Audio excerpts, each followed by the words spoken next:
Okay, excellent. Well, thank you all so much for joining us this evening. Today we're looking at, I've called it Calm Amidst the Storm, so stress management techniques for those living with MCAS. Just a little bit of background about me. So I am a mum of four, and yes, I realize there are only 3 children in this photo, but I do have 4. And I am a health and wellness coach. So I'm an executive coach. I am a menopause and maternity coach. I'm also a nutritionist. I'm a personal trainer, have a background in psychology, and I specialize in working with people who really need someone on their side to help them to become their healthiest and happiest self. And I am the partner and the buddy and the health coach of quite a number of clients who have MCAS, and that is why I'm here today. So just quickly going into an agenda. What is MCAS? Now, most of you are living with it, so you know, but we do open it up to people maybe who think they might have MCAS, or people who are wanting to support other people who do have MCAS. So a tiny bit of background about what it might be. And then what is stress? And again, this might be surprising. You probably think you know what it is, but some things might surprise you here. And then what is the stress MCAS connection? And then ways to holistically manage stress. And then at the end, we're going to create a little stress reduction plan. Now, we only have an hour together, and I do want to leave some time for questions at the end. So I am going to do a whistle-stop tour through this fascinating topic, but there will be time for questions at the end. And I'm going to give you my email address. If there is something that you would like to ask, and you don't really want to do it in a public place, then please feel free to email me any questions that you might have afterwards. Okay, so firstly, what is your biggest stressor? Anyone wants to put in the chat what their biggest stressor is? That would be really interesting to start us off. What is your biggest stressor? What causes you the most amount of stress in your life at the moment?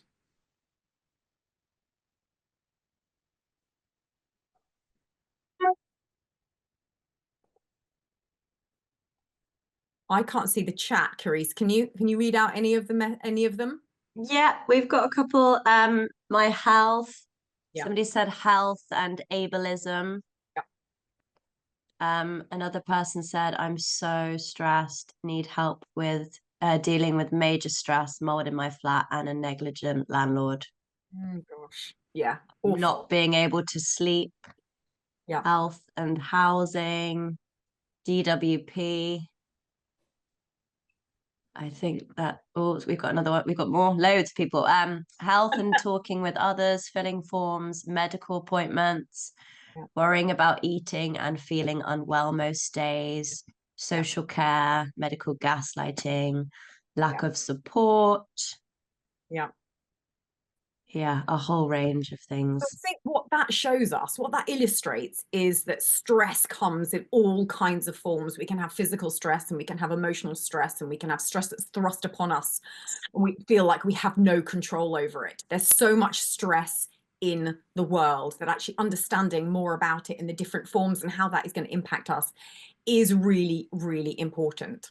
We're going to start with understanding MCAS, and this is Mast Cell Activation Syndrome. You're going to know it's a condition where mast cells, which are an important part of your immune system, release an excessive amount of the inflammatory mediators like histamine and cytokines and some other chemicals in response to certain triggers. Now, this hyperactivity can lead to I think it's around 200 symptoms on last count, which is unbelievable. And these include skin reactions, hives, itching, gastrointestinal issues, respiratory symptoms, and even neurological effects. So unlike some other mast cell disorders that involved an increased number of mast cells, MCAS is characterized by normal mast cell numbers, but they are just overly reactive. So stress, what is stress? Stress is just a natural response to anything which we perceive to be challenging, but it's not inherently negative. We are designed to experience stress, and we all do experience stress. However easy or simple we feel that someone's life might be, we all experience stress. no matter how objectively stressful the experience is, because it's a relative term.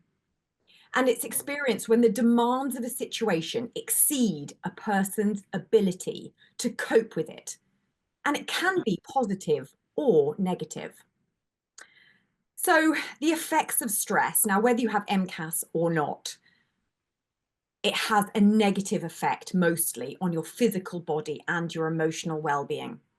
Now, chronic or prolonged stress can affect nearly every single system in the body, leading to a range of health problems and emotional issues. For example, reduced production of sex hormones, and this is where it becomes particularly difficult in perimenopause, which we'll talk a little bit about later.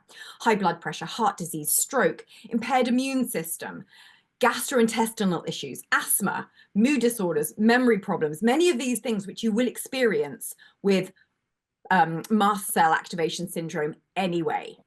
So stress is even worse, and it's even worse for women, which is, which is unfair, but that is the way that it is. So why is it worse for women? It's because our fluctuating hormones throughout the menstrual cycle mean that we produce more cortisol in response to stress than men do. And this leads to prolonged feelings of anxiety and emotional distress. The female brain also responds differently because our larger hippocampus gives us greater connectivity between the two hemispheres of the brain, and it makes us more attuned to emotional stresses. Women are also more likely to what they call ruminate, which is basically a cognitive pattern where we repeatedly and constantly think about things without necessarily coming up with solutions. And this can exacerbate negative feelings and basically makes it harder to move past stressful events. And generally, our role in society means that we have to fulfill multiple roles. This increases our exposure to stresses, leading to chronic stress from a pressure to meet expectations across all of these different areas of our lives. So what is the stress-MCAS connection? Well, stress can significantly impact MCAS by triggering or worsening the symptoms. So when you're stressed, your body releases stress hormones like cortisol, adrenaline, and neuropeptides, such as something called substance P, which you might have heard of before. And these substances can basically work to activate mast cells, prompting them to release those inflammatory mediators like the histamine. So for someone with MCAS, whose mast cells are already prone to overreact, basically, this leads to intensified symptoms like flushing, itching, abdominal pain, and headache. In addition, chronic stress can lower your threshold for mast cell activation. So this means that even everyday triggers can provoke a stronger response when you are stressed. So managing stress through some of the techniques that we're going to be talking about today becomes an essential part of a comprehensive approach to managing your MCAS symptoms. So how much would you say that MCAS affects your symptoms? On a scale of 1 to 10, how much would you say that stress affects your symptoms? What would you say? 1 to 10. 10 being really badly and 1 being doesn't really touch them. What would you say? Can you read it out for me, Carice? We've got 9, 8, 9, 8, 8, 9, 8, 7. Yeah, high numbers. Really, really high. And as we see, there is a reason for that. So let's look at ways to holistically manage stress. What can we do? Now, there are lots, thankfully, there are lots and lots of things that we can do. There are ways that we can be proactive to manage this trigger. Now, nutrition is a big one. Now, I'm not going to talk about nutrition because I know you've got a whole panel of MCAS nutrition experts, but nutrition is a really, really useful way of helping to manage stress. But we are going to look at exercise. We are going to look at sleep. We are going to look at regulating the central nervous system. We are going to look at the impact of community and the impact of self-care today. So we're going to start with exercise, something I'm really, really passionate about. Being a personal trainer, I see the far-reaching benefits of exercise for so many reasons, and MCAS is certainly one of them, because it helps to regulate cortisol. It improves mood naturally, and it increases feelings of overall well-being. Regular physical activity, like exercise, has been shown to improve the body's stress response, with, for MCAS people, moderate physical activity being associated with lower levels of perceived stress and improved stress resilience. And what that means is your ability to cope with stress. So the more exercise you do, the more your body is able to cope with stress. And we're talking about moderate exercise here. Walking, swimming, strength training, all work to improve the resilience and the mood. Now, what are we looking at? What is this moderate physical activity? It seems very wishy-washy. We're looking at around 30 minutes of activity. We're looking at about 5 days a week. Now, obviously, this can is a movable beast. It's not going to be 5 days a week necessarily every single week, but this is a really good kind of route map, best practice. It's where your heart rate is slightly elevated, so you have slight trouble speaking fluently. But we do want to avoid overexertion, because intense workouts can sometimes trigger mast cell release, and we obviously don't want to do that. So exercise, a really, really important piece of the puzzle. The next one we're going to talk about is sleep. Poor quality sleep, or a lack of sleep altogether, can lead to increased stress levels, inflammation, and worse MCAS symptoms. Good sleep hygiene is really important. And I'm not talking about brushing your teeth and washing your face.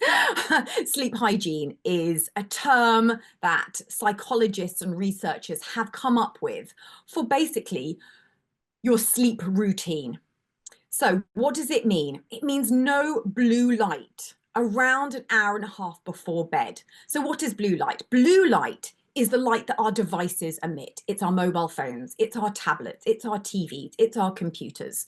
They emit what's called a blue light. Now, this blue light mimics the blue light that is the sun rising in the morning. So the sun rising in the morning emits a blue light, and so do our devices. So imagine what happens to our system when we're watching TV or we're on our phones, and then we turn them off and we expect to go to sleep. We're not a robot. We don't have a button that we can press. If our body has been subject to blue light, our body and our brain thinks it's morning. Okay, so we're not going to be going to sleep. So what we need to do is either turn off our devices, which I know for me is impossible, and for most people is impossible. If we don't want to turn off our devices an hour and a half before bed, what can we do? An easy hack is to wear something called blue blocking glasses. You can get them from Amazon. They're plastic glasses. They've just got an orange frame.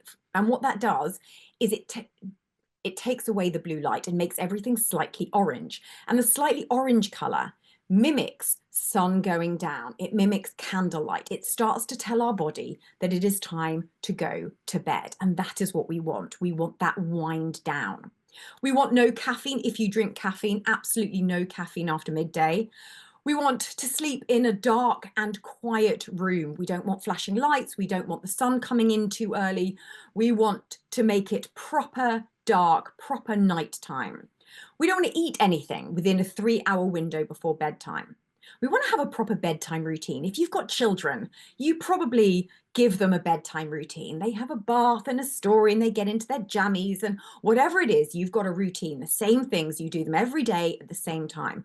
As soon as we become adults, we stop doing that. We lose that. But actually, that bedtime routine is so useful for helping us to calm down and to realize that actually now is the time to start relaxing and getting ready for going to sleep. And it doesn't have to be a 20-minute routine. It doesn't have to be really laborious, and you don't have to have a bath every night and etc. etc. It's just a few things that you do at night, and you only do them at night just before going to bed. And there are lots and lots of things that you can do here. You can add in things like journaling, meditation, playing calming music, lighting candles. There are so many different relaxing things that you can do that you might want to add.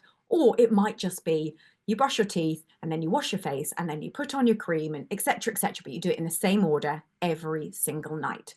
Ideally, you also want to have a consistent bedtime and wake up time throughout the week. This is just making sure that you're working with your circadian rhythms and your body is knowing what to expect and when. Exercise, you really want to do this in morning or early afternoon. You don't want to do it too close to bedtime because it's very stimulating and that's not getting you prepared for going to sleep. And this bedtime routine actually starts in the morning by looking at the sun without sunglasses on, or looking at the clouds and getting that light. Again, at midday, it's a different type of light. Look outside or go outside. And then again, as the sun is going down, all of this is telling our body that the day is progressing and that soon it's going to be time to go to sleep. And again, ideally 7 to 9 hours of quality sleep. Managing the CNS. The CNS is the central nervous system. The central nervous system controls the fight or flight response by releasing stress hormones like the cortisol and the adrenaline. And there are lots of ways that we can manage the central nervous system, because when it's constantly in a state of high activation, it leads to chronic, constant stress. And this will contribute even more to issues like anxiety, fatigue, and poor sleep. And managing the CNS actually helps to break this cycle by promoting relaxation and reducing stress hormone levels.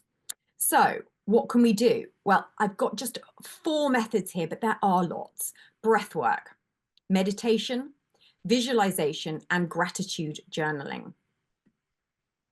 So I just wanted to take us through a really quick 4-7-8 breathwork technique, because whenever you tell people breathwork's a great thing to do, they think it's going to be difficult, they think it's going to be time consuming. And to be honest, it's one of those tools that you can have in your toolbox. You can pull it out at any time. I have 4 small children and I have to put myself in a timeout more often than you would think to just calm myself down. And I will shut myself in our larder and I will just spend 1 or 2 minutes doing some breath work to calm myself down so that I can leave the larder and be a completely different person, feel in a completely different way, and manage the stress around me in a much healthier way. So this is the type of breath work technique that you will feel has an impact almost immediately, because what we're doing is we are breathing out for longer than we are breathing in. Okay, so we are activating our parasympathetic nervous system by breathing out for twice as long as we breathe in. Think about when you're scared, you're breathing in. Think about having a massage. Having a massage. You're breathing out. And that's just a natural response. Okay, so we want to harness that knowledge, that natural response, so that we are calming ourselves down using such a powerful tool that is our breath. So the 4-7-8, very simple. You're breathing in for a count of 4, you're holding for a count of 7, and you're breathing out for a count of 8. It doesn't have to be 4-7-8. If breathing in for 4 feels like too much, if breathing out for 8 feels like too much, you could do 2, 3, 4. As long as the in-breath is half as long as the out-breath. That's the key. You can modify this to whatever works best for you, but that's the key thing, to make sure that your out-breath is twice as long as your in-breath. So I just want you to get comfortable. I promise you this is not going to be a really, really long, boring exercise. We're just going to be 2 minutes closing our eyes. If you need to just have a gentle shoulder roll just to release any tension so that you can focus on your breath for the next 2 minutes. And then if it's there for you, I'd love for you to just close your eyes so that you can turn inwards and just be focusing on yourself and on your breath.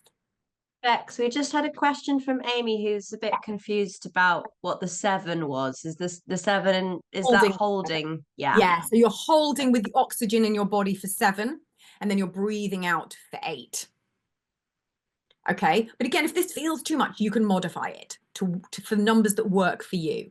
Okay, so when we're ready, we're just going to breathe in for 1, 2, 3, 4. Hold 1, 2, 3, 4, 5, 6, 7. Out 1, 2, 3, 4, 5, 6, 7, 8. In 1, 2, 3, 4. Hold 1, 2, 3, 4, 5, 6, 7, out, 1, 2, 3, 4, 5, 6, 7, 8, in, 1, 2, 3, 4, hold, 1, 2, 3, 4, 5, 6, 7, out, 1, 2, 3, 4, 5, 6, 7, 8, in, 1, 2, 3, 4, hold, 1, 2, 3, 4, 5, 6, 7, out, 1, 2, 3, 4, 5, 6, 7, 8. Keeping your eyes closed, just go back to your normal breathing pattern. And then I just want you to have a little think about how you're feeling. What did that do for you? Just focusing on your breath for a couple of minutes.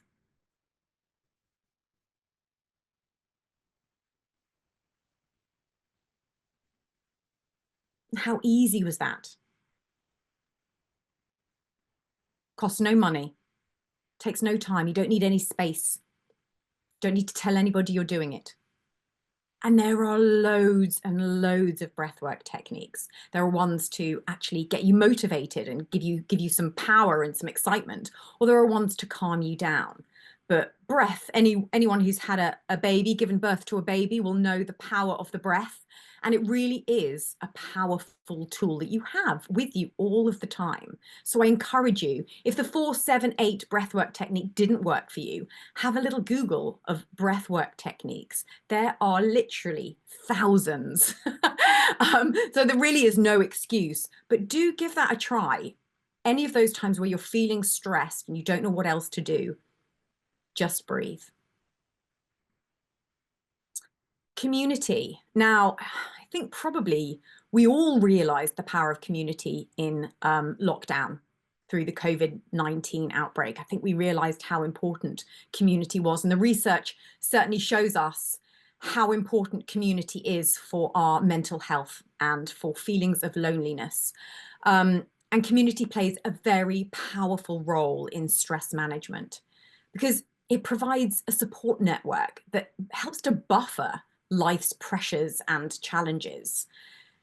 And being a part of a community really helps. You get that emotional support. So you've got people who listen, empathize, validate your feelings, and reduce feelings of isolation and anxiety. You've got shared experiences. So talking to others who faced similar challenges gives you like some reassurance and some new perspectives and often some practical coping strategies. It gives you accountability and motivation. And accountability, we can't underestimate the impact and the importance of accountability. Having somebody there, somebody who feels like they're on our side and cares about our wellness is very important. They'll encourage you to stick with healthy habits and practices, whether it's something like exercising regularly or practicing mindfulness or the breathwork techniques, and making sure that you seek any kind of professional help as and when you need it. Practical assistance, a community might help you with day-to-day tasks or problem solving. I know you guys have got an amazing Facebook group that's really, really active and you really work together to help each other. And that is absolutely amazing. It gives you a sense of belonging. Feeling part of a group, it fosters connection and purpose and makes you realize that you're not alone. This thing really increases resilience and provides a safety net when your stress levels rise. It gives you a sense of belonging. It really does. And also helps to reduce cortisol response. There's some really interesting research into stress and community where positive social interactions are associated with lower levels of stress hormones like cortisol and a calmer physiological state. So create those strong social bonds, giving you a shared understanding, and it really helps to alleviate stress and improve emotional well-being. Self-care, this is a topic I'm really passionate about as well. So what is self-care? It's not a trick question. It's literally anything that makes you feel taken care of. And it's a really important part of stress management because it involves you intentionally prioritizing activities and practices that work to nurture your physical, emotional, and mental well-being. And here's why it really matters. It helps to prevent burnout. Regular self-care helps you to recharge and reset. It reduces the risk of exhaustion and overwhelm that comes from chronic stress in your life. It supports physical health. So things like getting enough sleep, eating well, exercising regularly helps to regulate your hormones and helps you to maintain your energy levels. And when you've got maintained energy levels, you are more resilient to life's stresses. It improves emotional balance. So taking the time to relax, to reflect, to engage in enjoyable activities, things which you enjoy, that you love, that make you feel good, helps you to stabilize your mood and help you cope with day-to-day pressures better. Promotes healthy boundaries. Setting aside that personal time, it sends a message to yourself and others that your well-being is a priority. And this works to reduce feelings of resentment and feelings of overwhelm. It also helps to build self-esteem and self-compassion. It boosts confidence and encourages a more positive self-view, which always helps. And it fosters long-term resilience. So over time, consistent self-care practices have been shown in research studies to create a buffer against stress, which helps you to adapt and recover from life's setbacks more effectively. So in short, self-care isn't just about pampering. It's not about going for a weekly massage or getting your nails done. It's any little thing that you do just for you. It's not for anybody else. And these can be tiny things. And when I work with clients, I always get them to create a list of non-negotiables. These are the things that they do every day, that if they've done them by the end of the day, they feel good about themselves. They know they've taken care of themselves. And this really can be anything from having a matcha, I'll just give you some of mine, having a matcha tea in the morning and actually drinking it whilst it's hot, which sounds like a ridiculous thing, but I know how good it is for me and how important it is and how good it makes me feel. And I know I've done something good for my body. That's on my list of non-negotiables. It's tiny, it's insignificant, but actually for me, if I've done it, I feel like I've done something just for me. I feel like I've taken care of myself. So I would encourage you to create a list of little things that you can do every single day. So it can't be reliant on somebody else. It can't be my partner's going to give me a foot massage. Okay, that can't be in it. It's got to be something that you do for yourself, that you are in control of, like making yourself your favorite herbal tea and drinking it. Something really tiny, making sure that you have time to put moisturizer on your body. It doesn't have to be big, it can be tiny. And actually, the smaller it is, the better, because it's more likely you're actually going to do it. But having those lists of things that you do every single day and you do it just for you is just a tiny act of kindness to yourself. Okay, so now we are going to create a little stress reduction plan. So if you haven't already, I would encourage you to go and get a pen and a piece of paper, and we're just going to spend a few minutes. And what I'm asking you to do is to identify your top stressors. We don't need 20. I would love you to focus on the top 3 or even the top 5 things that cause you the most amount of stress in your life. What are they? Identify them, name them, write them down. Do that now. You've got 3 minutes.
Okay, hopefully you've managed to identify 3 to 5 of your top stressors.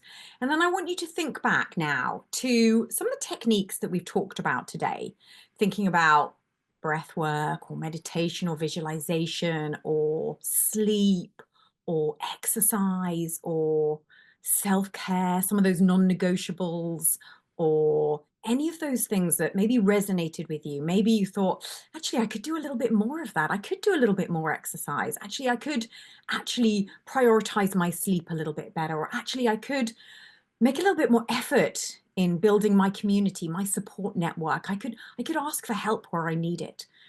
What resonated with you? What could you do more of, or what could you try if you've not tried any of these things before? What could you try? I want you to identify 2 to 3 techniques that we've talked about today that you are promising that you are going to commit to. Again, you've got another 4 minutes to write down some of the techniques that you are going to commit to.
You've written them down. I would love you to try and work out when you're going to do these. When is it? Is it in relation to a particular trigger? So, like I talked about earlier, when my kids are really stressing me out and I'm about to yell at them at the top of my voice, I will go and do a breathwork technique. What are the stressors that you've identified? Can you use one of these techniques to try and mitigate? So try and link a stressor to one of the techniques. So when I'm stressed by this, I'm going to do this. Have a little think about what that might look like.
And then once you've done that, I want you to commit to it.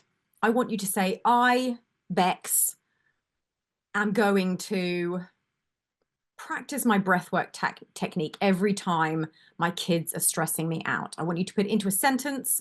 I want you to use your name. I want you to take ownership of it. I want you to have some accountability. It's all very well reading books, watching webinars, but actually, what's the action you are going to take from it? What are you committing to doing differently? How are you actually taking back a little bit of control? What are you going to do? Write it down, first person, I, Vicky, am going to, and write it down in sentence form.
I can see a couple of people have put down some things that they're going to try. I would love to see in the chat box some of the things that you're going to do in response to your stressors. And if you have managed to link them, even better. Stroking and cuddling my dog immediately calms me down. Pets are amazing for stress reduction. Breathing, listening to music, light movement. Great, Heidi.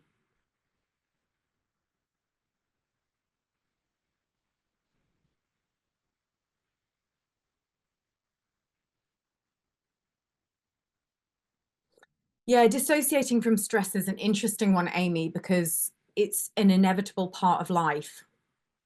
It's something that we have to learn to live with as much as we can. And in a weird way, by embracing it, you're taking control of it. By avoiding kind of feeling it or trying not to feel it, actually can cause lots of other problems. Chronic stress is awful and it's debilitating and it's all of those things that we talked about earlier. But if you have little techniques, if you have little tools that you can rely on, that you can use that make you feel good, I promise you doing them once will just make it easier to do them again and again and again and again. Breath work for family crisis. Yeah. Yeah, breath work's a good one. Anybody else?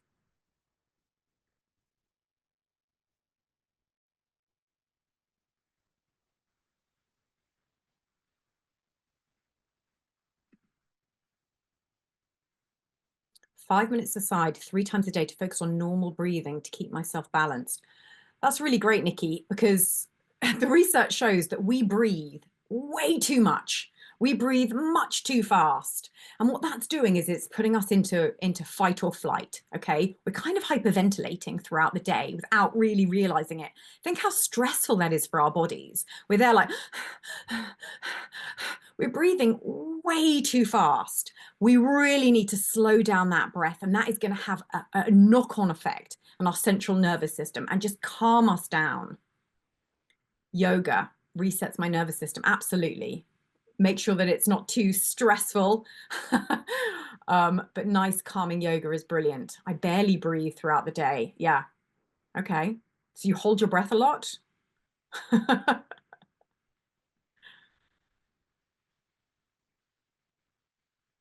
Take some time back daily to just be quiet and alone. Yeah, that's excellent.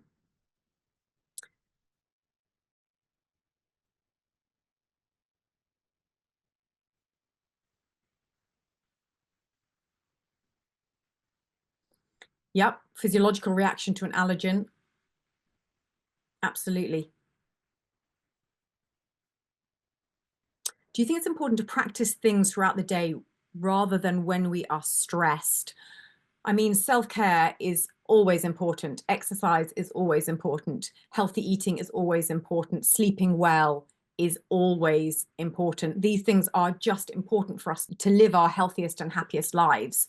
But having little things in our toolbox that we can do, like the breath work, like journaling, like visualizations, like any little strategies that work for us, because remember, different strategies are going to work for different people, but having things that we can utilize when we are feeling particularly stressed is always going to be good. But having an eye on our central nervous system and making sure that we are as calm as possible is definitely something that we should be doing all the time.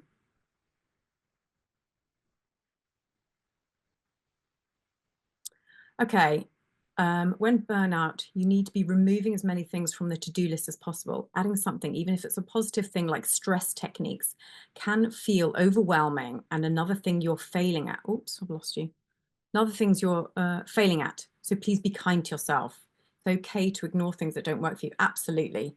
You must ignore things that don't work for you and really just have that knowledge about what works for you as an individual, because you're all experiencing different symptoms, you're all in different places in your journey. So understanding yourself, you know you better than anybody else. I find it very difficult to regain control as my home environment is the cause of the stress. I feel trapped in a flat with mold. I'm overwhelmed trying to keep myself safe. Oh, Amy, that sounds awful. Do you own this flat, or are you renting this flat? Because that is definitely something that you should be talking to your landlord about.